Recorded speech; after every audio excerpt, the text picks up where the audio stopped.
বিসমিল্লাহির রহমানির রহিম। চেয়ারম্যান রাওয়া, সদস্যবৃন্দ, বর্ষিয়ান commander air vice marshal AG Mahmud, major general Jamil, doctor Mahbubullah এবং উপস্থিত সুধীমণ্ডলী, বিজ্ঞ আলোচকবৃন্দ, রাওয়ার সম্মানিত সদস্যবৃন্দ, আসসালামু আলাইকুম। আমি বেশি সময় নেব না, আপনারাও নিশ্চয়ই ক্ষুধার্ত। সংক্ষেপে আমি আমার বক্তব্য শেষ করব। আমি ধন্যবাদ জানাই কর্নেল হক এবং রাওয়াকে আমাকে আজকের এই সভায় আমন্ত্রণ জানাবার জন্যে। জেনারেল ওসমানী তিনি একজন ক্ষণজন্মা পুরুষ। তার সাথে আমাদের সকলেরই যারা একটু বয়স্ক অনেক স্মৃতি আছে। তার যে মর্যাদা, যে সম্মান স্বাধীন বাংলাদেশে পাওয়া উচিত ছিল সেটি থেকে তিনি বঞ্চিত হয়েছেন। এতে তার কোনো ক্ষতি হয় নাই, আমাদের এবং জাতিরই ক্ষতি হয়েছে। কর্নেল ওসমানী স্বাধীনতা যুদ্ধে আমাদের কমান্ডার ছিলেন এবং আমরা অত্যন্ত ভাগ্যবান তার মতো একজন সর্বাধিনায়ক পেয়ে। বাঙালি কোন্দল প্রিয় জাতি, সামরিক বাহিনী হোক আর বেসামরিক বাহিনী হোক, কোন্দলে অভ্যস্ত আমরা। কিন্তু মুক্তিযুদ্ধের সময়, স্বাধীনতা যুদ্ধে তেমন কোনো ধরনের কোন্দল দেখা যায়নি। তার একটি প্রধান কারণ হলো কর্নেল ওসমানী ছিলেন সামরিক বাহিনীর প্রধান। তিনি এতই সিনিয়র ছিলেন অন্যদের চাইতে, তার ব্যক্তিত্ব, চলাফেরা, জীবনাচরণ সব কিছু এত নিখুঁত ছিল যে কারো, কোনো সেনা কর্মকর্তা বা অন্য কারো সিভিলিয়ান কিংবা মিলিটারি কারো সাহস হয় নাই তার সামনে কোনো রকম বেয়াদবি করার। এবং আমরা সবাই তাকে প্রত্যেকে যার যার র্যাঙ্ক অনুসারে যথেষ্ট সম্মান দিয়েছি, যা তিনি ন্যাচারালি ডিজার্ভ করতেন। মুক্তিযুদ্ধের ইতিহাস স্বাধীনতার অব্যবহিত পর থেকেই বিতর্কিত করা হয়েছে। প্রকৃত তথ্য জনগণকে জানতে দেওয়া হয় নাই। আমাদের দেশের রাজনৈতিক নেতারা নিজেদের গুণগান করে, গুণগান শুনেই অভ্যস্ত, অন্য কাউকে কোনো কৃতিত্ব তারা দিতে চায় না। এটা হলো বাংলাদেশের ট্র্যাডিশন। 1971 মার্চে যে সিচুয়েশন ছিল, নির্বাচনে ম্যান্ডেট ছিল 6 পয়েন্ট। বাংলাদেশের জনগণ ভোট দিয়েছিল রাজনৈতিক দল আওয়ামী লীগকে, যাতে সংখ্যাগরিষ্ঠ হিসাবে আমাদের ভোটের মর্যাদা থাকে, আমাদের দেশেরই একজন নেতা প্রধানমন্ত্রী হবেন এবং পাকিস্তানের কাঠামোতে স্বায়ত্ত শাসন অর্জিত হবে। অন্যান্য প্রদেশগুলো যেভাবে Balochistan, Punjab, north West frontier Province যেভাবে সুযোগ সুবিধা পায়, তৎকালীন ইস্ট পাকিস্তানের জন্য একই সুযোগ সুবিধা পায়। এটি ছিল প্যারিটির আন্দোলনের একটি ফলশ্রুতি। সেজন্যই নির্বাচনে ভূমিধস বিজয় অর্জন করেছিল তৎকালীন দল আওয়ামী লীগ। স্বাধীনতার কথা তখনও বাঙালিরা উচ্চারণ করেনি। 25শে মার্চে একটি ভয়াবহ মিলিটারি ক্র্যাকডাউনের কারণেই বাঙালিদেরকে অস্ত্র তুলে নিতে হয়েছে এবং আমাদেরকে স্বাধীনতার দাবি করতে হয়েছে, স্বাধীনতার জন্য যুদ্ধ করতে হয়েছে। কোনো স্বাধীনতা যুদ্ধ এদেশে হতো না যদি ইস্ট বেঙ্গল রেজিমেন্টের 5টি ব্যাটালিয়ন মার্চ মাসে বিদ্রোহ না করত।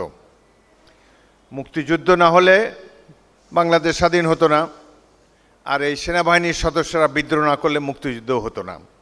এটি হলো একটি বাস্তবতা, যেটি স্বাধীনোত্তরকালের ইতিহাসে যথার্থ মর্যাদা পায়নি। 5টি ক্যান্টনমেন্টে, যশোরে 1 ইস্ট বেঙ্গল, জয়দেবপুরে 2nd ইস্ট বেঙ্গল, সৈয়দপুরে 3rd ইস্ট বেঙ্গল, কুমিল্লাতে 4th ইস্ট বেঙ্গল এবং 8ম ইস্ট বেঙ্গল চট্টগ্রাম ক্যান্টনমেন্টে বিদ্রোহ করে পাক বাহিনীর বিরুদ্ধে প্রতিরোধ যুদ্ধে অবতীর্ণ হয়। আমাদেরই একজন সিনিয়র সেনা কমান্ডার, 8ম ইস্ট বেঙ্গলের উপ অধিনায়ক মেজর জিয়াউর রহমান বীরুত্তম, তিনি স্বাধীনতার ঘোষণা দেন। এটি সর্বজন বিদিত। এই স্বাধীনতা ঘোষণাতে আমরা সবাই অনুপ্রাণিত হয়েছি, দেশবাসী উজ্জীবিত হয়েছে, অনুপ্রাণিত হয়েছে। হাজার হাজার লাখো ছাত্ররা দৌড়ে এসে আমাদের কাছে বলে, স্যার অস্ত্র দেন, যুদ্ধ করব। অদ্ভুত এক বাঙালি তরুণদেরকে আমরা দেখেছি 1971 সালে। যারা না দেখেছেন কল্পনাও করতে পারবেন না। লুঙ্গি পরা, গেঞ্জি গায়ে, খালি পায়ে, ভেতো বাঙালি, স্কুলে 9-10-এ পড়ে, গ্রামের স্কুলে, জীবনে একটা রাইফেল স্পর্শ করে দেখেনি। তারা ঘর বাড়ি ছেড়ে বাবা মার ফ্যামিলির বন্ধন উপেক্ষা করে দৌড়ে এসে জীবন উৎসর্গ করার জন্য আমাদের কাছে উপস্থিত হয়েছে। বলে স্যার অস্ত্র দেন, ট্রেনিং দেন, যুদ্ধ করব। অদ্ভুত এক জাতির দেখা পেয়েছিলাম সেদিন। এটি যারা না দেখেছে কল্পনাও করতে পারে না। আমাদেরকে পাকিস্তানিরা ছোট করে দেখতো যে এরা তো মাছলি খায়, নন মার্শাল রেস। তো 9 মাসের যুদ্ধে বাঙালি প্রমাণ দিয়েছে বাঙালি বীরের জাতি। এই যুদ্ধেই নেতৃত্ব দিয়েছেন জেনারেল আতাউল গনি ওসমানী, তৎকালীন মেজর আতাউল গনি ওসমানী। তার সাথে আমার অত্যন্ত স্নেহের সম্পর্ক ছিল। তিনি আমাকে খুবই স্নেহ করতেন। তার একটা কারণ ছিল, 1951 সালে ইস্ট বেঙ্গল রেজিমেন্টের তিনি একটি ব্যাটালিয়ন কমান্ড করেছিলেন। সেটি হলো প্রথম ইস্ট বেঙ্গল, যে ব্যাটালিয়নে আমি কমিশন পেয়েছিলাম। তিনি এই ব্যাটালিয়নের সিও ছিলেন। যেহেতু আমি সিনিয়র টাইগার প্রথম ইস্ট বেঙ্গলের সদস্য, সেই জন্য তার কাছ থেকে একটু বাড়তি স্নেহ আনুকূল্য সবসময় আমি পেয়ে এসেছি। তার সাথে প্রথম দেখা 70 সালে ইস্ট বেঙ্গল রেজিমেন্টের রিইউনিয়নে তিনি যশোরে এসেছিলেন, আমাদের ব্যাটালিয়নের রিইউনিয়নে। সেখানে আরও যারা ছিলেন তার সাথে এই উপস্থিত ছিলেন, তিনি যখন লেফটেন্যান্ট কর্নেল, তার অধীনে সেকেন্ড লেফটেন্যান্ট দস্তগীর, জলিল, খলিল, আরও বেশ কয়েকজন। তার পার্সোনালিটি এমন ছিল, তখন একজন কর্নেল ওসমানীর সামনে এরাও যথেষ্ট বয়স্ক পক্ককেশ, তারাও সেই সেকেন্ড লেফটেন্যান্টের মতোই তার সামনে দাঁড়াতেন। আমার সিও ছিলেন তখন লেফটেন্যান্ট কর্নেল দস্তগীর, পরবর্তীকালে মেজর জেনারেল। তিনি ওই মেস এরিয়ায় ঢুকেই বলেন, হাফিজ চেক করেছো, টয়লেট রুম চেক করেছো? তো আমি ভাবলাম কি আবার টয়লেট চেক করব, ঠিক আছে। তো যাই আবার দেখে আসলাম। আর তুমি জানো না, দেখবা কর্নেল ওসমানী এসে প্রথমেই উনি ওই টয়লেটে যাবেন দেখতে এটা পরিষ্কার আছে কিনা। আমি বললাম এত বছর পরেও মনে আছে, আপনারা তার আন্ডারে ছিলেন 51 সালে, এটা তো 70 সাল। বলে না, ওল্ড সোলজার্স ডোন্ট চেঞ্জ। পরে ঠিকই দেখলাম কর্নেল ওসমানী এসে এদের সাথে দুই এক কথা বলে, চলো লেট মি সি দি টয়লেট। ঠিকই গেলেন। ভাগ্যিস আমি যে চেক করে ঠিকঠাক কন্ডিশনে রেখে এসেছিলাম। আমি দেখলাম যে মানে লিডারশিপ কোয়ালিটি কাকে বলে। এত বছর পরেও তিনি তার সেই সাবঅল্টার্নদেরকে কিভাবে উপদেশ দিচ্ছেন, কিভাবে তাদেরকে গাইড করছেন, অনেক কিছু এদের কাছ থেকে শেখার আছে। তার পার্সোনালিটি ছিল অদ্ভুত। জেনারেল ওসমানীর খালি গায়ের রংটা ছিল বাংলাদেশি, আদারওয়াইজ তিনি একদম ব্রিটিশ।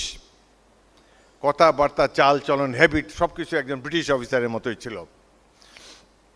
দেখতাম এয়ারপোর্টে মাঝে মাঝে তার সাথে দেখা হতো। তিনি তখন স্বাধীন বাংলাদেশে, মহিলারা তার অটোগ্রাফ নেওয়ার জন্য আসতো। এমনকি ধরেন কলেজে পড়ে বা হসপিটালের নার্স, এসব মহিলারা তার নোট নিয়ে আসতো তার কাছ থেকে অটোগ্রাফ নেওয়ার জন্যে। জেনারেল ওসমানী তখন সেনাপ্রধান, তিনি পাক্কা কাদা মিলিটারি অ্যাটেনশন হয়ে তাকে একটা স্যালিউট দিয়ে তারপর তাকে অটোগ্রাফটা দিয়ে দেন। প্রত্যেক মহিলাকে উনি স্যালিউট করতেন। আমরা খালি দূর থেকে অবাক হয়ে দেখি আর ভাবি, না ব্রিটিশ আর্মি কিছু তার মধ্যে ঢুকিয়ে দিয়ে গেছে। তিনি সিএমএ এই ওল্ড ডিওএইচএসে একটা বাসায়, গ্যারেজের উপরে একটা রুম তার বন্ধুর বাসা ছিল, ওইখানেই তিনি কাটাতেন। তার তো অ্যাজ ইউ নো ফ্যামিলি ছিল না। সেখানেও মাঝে মাঝে তার কথা টথা শুনতে যেতাম। টেবিলের উপরে একটা সাদা রুমাল আর একটা পিস্তল সবসময় ওখানে থাকতো। নানা রকমের গল্প সল্প করতেন।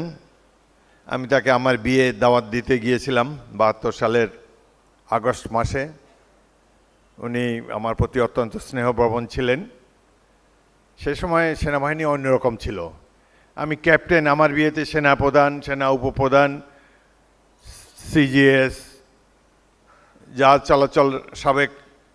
চলাচল মন্ত্রী সাবেক চিফ জেনারেল ওসমানী, তারা সবাই এসেছিলেন। এবং ক্যাপ্টেনের বিয়েতে সেনাপ্রধান এবং অন্যান্য পুরো গ্যারিসন আসে। সে সময় এমন একটা ফিলিং আমাদের মধ্যে ছিল, এইসব দিনগুলো খুব মিস করি।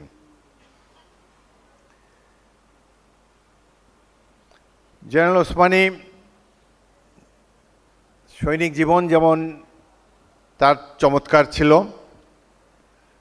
মুক্তিযুদ্ধের সেনানায়ক হওয়া তো বিরাট এক গৌরবের ব্যাপার। সেটি তিনি অর্জন করেছেন, কৃতিত্বের সাথে আমাদের সেই সেনাবাহিনীকে তিনি পরিচালনা করেছেন এবং তিনি একজন ইন্সপায়ারিং লিডার ছিলেন। স্বাধীনতার পর তিনি তিনি রাজনীতিতে যোগ দিয়েছিলেন। 71-এই তিনি একজন জাতীয় সংসদ সদস্য ছিলেন। তেলিয়াপাড়ার যে ঘটনার কথা জেনারেল জামিল বলেছে, সেখানেই প্রথম মিলিটারি কমান্ডার আমাদের যারা সিনিয়র অফিসাররা একত্রিত ছিলেন তেলিয়াপাড়ার চা বাগানে। সেখানে যে কর্নেল ওসমানীও এসেছিলেন। আমাদের তৎকালীন সিনিয়র কমান্ডার কর্নেল ওসমানীকে বললেন যে আপনি তো এখন রাজনীতিতে যোগদান করেছেন, MNA MP এরা সবাই আপনার কলিগ, আপনি তাদেরকে বোঝান যে আমরা সামরিক কমান্ডাররা বিদ্রোহ করেছি, জনগণকে রক্ষার জন্য প্রতিরোধ যুদ্ধে অবতীর্ণ হয়েছি। এখন আমাদের একটা সরকার দরকার স্বাধীন দেশের। আমরা যে স্বাধীনতা ঘোষণাটি বেতারের মাধ্যমে দিয়েছি, বিশ্বব্যাপী এর স্বীকৃতি আমাদেরকে অর্জন করতে হবে। কর্নেল ওসমানী সেটি এগ্রি করলেন।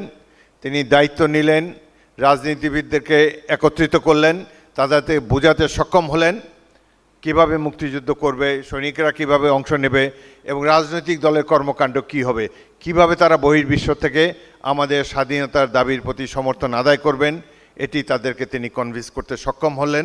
এটি তার জন্য একটি বিরাট কৃতিত্বের বিষয়। তার পার্সোনালিটি এমন ছিল, সামরিক বাহিনীর অবসরপ্রাপ্ত কর্মকর্তা হয়েও পলিটিশিয়ানরা তার কথা শুনেছেন, আর সামরিক বাহিনী তো তার প্রতি চির অনুগতই ছিল।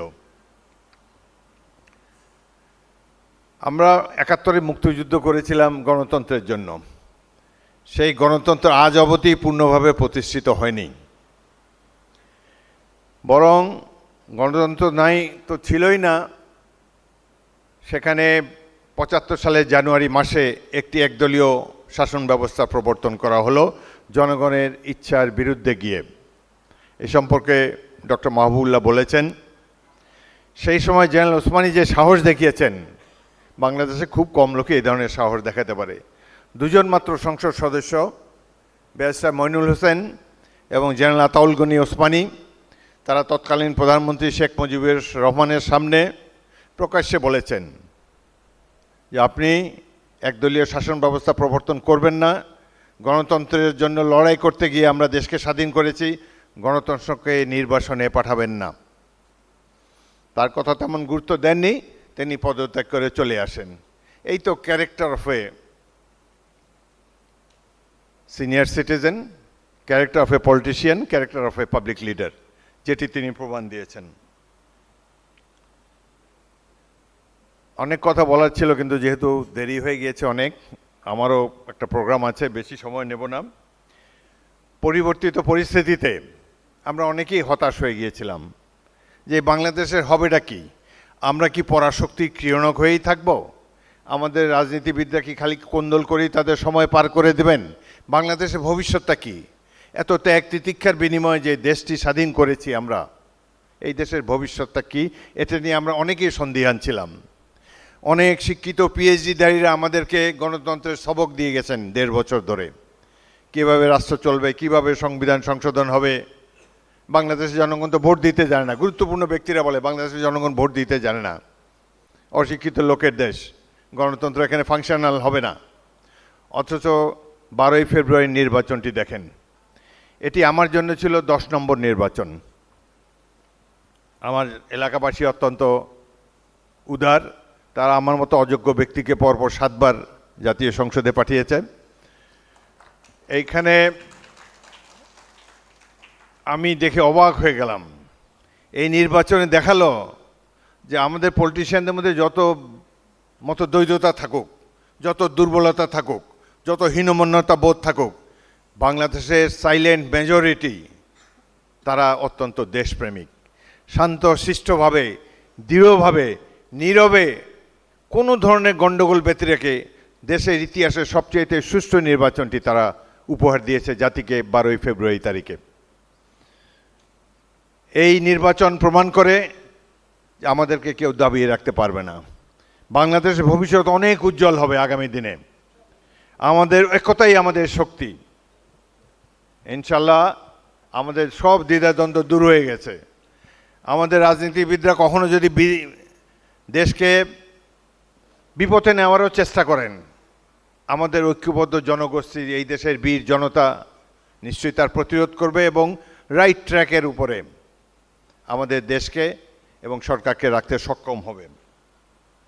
আমি বাংলাদেশ সামরিক বাহিনীকে আন্তরিক ধন্যবাদ জানাই 12ই ফেব্রুয়ারির একটি সুষ্ঠু নির্বাচন উপহার দেওয়ার জন্যে। আর্ম ফোর্সেস যদি ডিটারমাইন্ড না থাকতো, ডিসিপ্লিন না থাকতো, দেশপ্রেমিক না হতো, তাহলে বাংলাদেশ ছিন্ন ভিন্ন হয়ে যেত। আমি সামরিক বাহিনীর প্রত্যেকটি সদস্যকে আন্তরিক অভিনন্দন জানাচ্ছি জাতির এই দুঃসময়ে ঐক্যবদ্ধ থাকার জন্যে, জনগণের আশা আকাঙ্ক্ষার সঠিক প্রতিফলন ঘটাবার জন্যে। কথা উঠেছে জেনারেল ওসমানীর মতো একজন ব্যক্তিকে আরও এলিভেটেড করা উচিত, ফিল্ড মার্শাল র্যাঙ্কে তাকে ভূষিত করা উচিত। আমাদের দুটি রাষ্ট্রেই, প্রতিবেশী ভারত এবং পাকিস্তানে ইতিমধ্যেই তারা গিয়েছে। এই দুজন ফিল্ড মার্শাল চাইতে জেনারেল ওসমানীর অনেক কৃতিত্ব অনেক বেশি। তিনি স্বাধীনতা যুদ্ধের নেতৃত্ব দিয়েছেন, নতুন একটা দেশ সৃষ্টি করে দিয়েছেন। আমাদের সৈনিকেরা নিশ্চয়ই মুক্তিযুদ্ধের জন্য সৈনিকবৃন্দ, ইপিআরের সৈনিকবৃন্দ, ইস্ট বেঙ্গল রেজিমেন্টের সৈনিকবৃন্দ এবং সাধারণ ছাত্ররা ত্যাগ তিতিক্ষার বিনিময়ে, আত্মাহুতির বিনিময়ে দেশটা স্বাধীন করেছে। এদেরই কমান্ডার, ফর্মাল কমান্ডার ছিলেন আতাউল গনি ওসমানী। আমি আপনাদের এই দাবিকে সর্বান্তকরণে সমর্থন জানাই এবং এটার প্রসিডিওরটা আমার মনে হয়, আমি একজন ক্ষুদ্র ব্যক্তি, আমার সাজেশন হলো রাওয়াত থেকে একটা delegation should go and meet the Chief of Army Staff as well as Chief of Naval Staff and Chief of Air Staff। তিনজন বাহিনী প্রধানের সাথে রাওয়ার একটি ডেলিগেশন গিয়ে দেখা করে কনভিন্স করা উচিত তাদেরকে যে জেনারেল ওসমানীর মতো এত বড় একজন ব্যক্তিত্ব, যিনি মুক্তিযুদ্ধে, স্বাধীনতা যুদ্ধে সশস্ত্র বাহিনীর নেতৃত্ব দিয়েছেন, তাকে যাতে বর্তমান সরকার ফিল্ড মার্শাল পদে অভিষিক্ত করে, সেই জন্য এই ডেলিগেশন যে তাকে বলবে এবং আর্ম ফোর্সেসের তরফ থেকে একটি চিঠি ডিফেন্স মিনিস্টার বা ভবিষ্যৎ আমাদের আগামীকালকে যিনি প্রধানমন্ত্রী হবেন জনাব তারেক রহমানের কাছে একটি লিখিতভাবে আবেদন করা উচিত। আমি যদি ক্যাবিনেটে থাকি, যেখানেই থাকি, ইনশাল্লাহ আমি এটা যাতে সঠিকভাবে মূল্যায়িত হয় সেই জন্য আমি আমাদের নেতা ভবিষ্যৎ প্রধানমন্ত্রী জনাব তারেক রহমানকে যা যা বলার প্রয়োজন ইনশাল্লাহ বলবো। সেনাবাহিনী ছেড়েছি প্রায় ৫-৫০ বছর আগে। আমার বয়স এয়ার ভাইস মার্শালের মতো এত না, আবার খুব কমও না, ৮১ বছর কমও না। ওনার মতো ৯৩ বছর বয়সে সাবলীলভাবে বলতে পারবো কিনা জানি না, তবে general Osmani certainly deserves this honour. এটা পেলে তার কোনো গৌরব বাড়বে না, আমরা জাতিই সম্মানিত হব। জেনারেল ওসমানী একজন সৈনিক ছিলেন, রাজনীতিবিদদেরও পথিকৃৎ ছিলেন। দেখিয়েছেন দেশ যখন বিপদে যায় একজন রাজনীতিবিদ কিভাবে মেরুদণ্ড সোজা রেখে তার উপরস্থ রাষ্ট্রের কর্মকর্তাদের কাছে দেশের বাস্তব পরিস্থিতি তুলে ধরে সঠিক কথাটি জনগণের উদ্দেশ্যে বলতে পারেন। এই উদাহরণ জেনারেল ওসমানী বাংলাদেশে যিনি সৃষ্টি করে গিয়েছেন। আজকের এই দিনে গভীর শ্রদ্ধা জানাই তার স্মৃতির উদ্দেশ্যে, তার রুহের মাগফিরাত কামনা করি। আপনারা যারা এখানে উপস্থিত হয়েছেন আপনাদের সবাইকে ধন্যবাদ এবং অভিনন্দন জানাচ্ছি এবং রাওয়ার অনেক ভালো রোল আগামীতে প্লে করতে হবে। একজন বক্তা, serving officer, director, where are you, তিনি সঠিকভাবে বলেছেন বাংলাদেশের সামরিক বাহিনীর যেন রাজনীতিকরণ না হয়। আমিও এই দাবি সমর্থন করি। রাজনীতি করছি গত 40 বছর ধরে, আর্মিতে ছিলাম মাত্র 8 বছর, তবে ইম্পর্টেন্ট সময় মুক্তিযুদ্ধ অন্যান্য সময় ছিলাম। 75ও দেখেছি, 71ও দেখেছি। তো সুতরাং রাওয়াকে গুরুত্বপূর্ণ ভূমিকা রাখতে হবে এবং আমাদের আর্ম ফোর্সেস ফেব্রুয়ারি যেভাবে তাদের দায়িত্ব পালন করেছে, এই ধরনের জনগণের প্রতি সহানুভূতিশীল, জনগণের আশা আকাঙ্ক্ষার প্রতিফলন আগামী দিনেও বাংলাদেশ সশস্ত্র বাহিনী ঘটাবে, এই কামনা করে আপনাদের সবাইকে ধন্যবাদ জানিয়ে বিদায় নিচ্ছি। আল্লাহ হাফেজ। বাংলাদেশ জিন্দাবাদ। রাওয়াকে অনেক অনেক ধন্যবাদ। ধন্যবাদ স্যার।